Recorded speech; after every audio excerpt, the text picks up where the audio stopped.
même ennemi et les mêmes alliés. À Varsovie, les Ukrainiens et les Polonais ont organisé un événement intitulé « La flamme de la fraternité » et ont rendu hommage aux soldats de la République populaire d'Ukraine qui ont combattu aux côtés des Polonais contre les envahisseurs russes il y a 104 ans.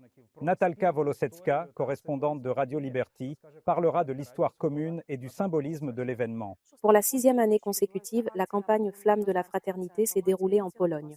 Il s'agit d'une initiative publique des organisations scouts, des archers polonais et des membres ukrainiens. À la veille de la bataille de Varsovie, ils se retrouvent dans un cimetière orthodoxe, près des tombes des soldats de la République populaire d'Ukraine qui ont combattu aux côtés des Polonais en 1920 contre les bolcheviks et ont aidé les Polonais à défendre leur indépendance.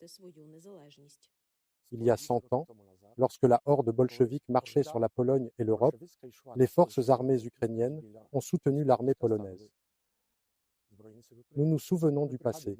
Nous nous souvenons que ce même ennemi est apparu et qu'il veut aujourd'hui détruire l'Ukraine. De manière très réaliste, la Pologne et l'Europe. L'histoire se répète donc. Nous pouvons supposer que nous devons être des alliés pour toujours. Et la flamme de la fraternité. C'est un appel au réveil pour une génération qui ne peut pas imaginer ce qui était différent. Peu de bonnes pages dans notre histoire commune. Chaque bonne page est vraiment précieuse. C'est pourquoi il vaut vraiment la peine de parler de l'avenir et de se souvenir des histoires. Et si l'on se souvient, alors se souvenir de ces pages lumineuses de notre lutte commune réussie. Les membres du Plast, les Harsters et les représentants de l'ambassade ont déposé des fleurs et des lampes sur les tombes des soldats de l'UPR. Je souhaite que cette flamme de la fraternité brûle toujours dans nos cœurs et soit un guide pour l'avenir. Ensemble, nous pouvons gagner, ne l'oublions pas. Nous avons gagné ensemble à l'époque et nous gagnerons ensemble aujourd'hui. Pour la 3e année consécutive, le président polonais Andrzej Duda a participé à la campagne Flamme de la Fraternité en déposant des fleurs et une lampe au mémorial des combattants pour la liberté de l'Ukraine. Les années 1918-20. Les actions de commémoration des soldats de la RPU ont lieu dans différentes villes de Pologne. Les Ukrainiens et les Polonais se rassemblent ensemble dans les cimetières et sur les places des villes pour renforcer encore davantage leurs relations agréables.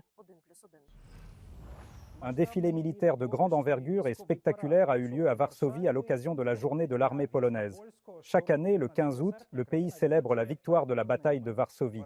Il y a 104 ans, les soldats polonais et les alliés de la République populaire militaire d'Ukraine ont arrêté les bolcheviks et la Pologne a défendu son indépendance. Cet événement historique a également été appelé le miracle sur la Vistule. Aujourd'hui, un défilé militaire a eu lieu le long de la Vistule. Plus de 200 pièces d'équipement de pointe, dont des chars Abrams, des transporteurs Rosomak et Borsuk, des obusiers Krab et K9, des lance-roquettes HIMARS et des systèmes de défense aérienne Patriot. En outre, 80 avions ont pris place dans le ciel, y compris des F-35, qui sont pratiquement invisibles au radar. La Pologne ne dispose pas encore de ces chasseurs en service, mais devrait recevoir les premiers d'ici la fin de l'année. 2 F-35 américains ont donc survolé Varsovie. Il y a également eu un saut de parachutistes avec le drapeau polonais. Plus de 2000 soldats ont défilé, dont 100 soldats américains, britanniques et roumains. Dans son discours, le président Duda a souligné que la Pologne devait tirer des conclusions de ce qui se passe en Ukraine et s'armer encore plus et mieux. Je n'ai jamais aimé ce genre de défilé militaire et ces démonstrations, mais lorsque j'ai parlé à feu le président Lech Kaczynski, il m'a dit que la société devait savoir ce pourquoi elle payait des impôts et que, de cette manière, il voulait aussi remonter le moral de la société et encourager le service militaire. Dans une situation où il y a une guerre qui se déroule juste devant notre porte, où les gens s'intéressent de plus en plus aux questions de sécurité, ils se sentent de plus en plus menacés parce que nous ne savons pas comment cette guerre va tourner. Si la Russie, à Dieu ne plaise, gagne, alors c'est immédiatement une énorme menace pour nous. Par conséquent, il y a un grand intérêt pour les questions militaires et de sécurité en Pologne.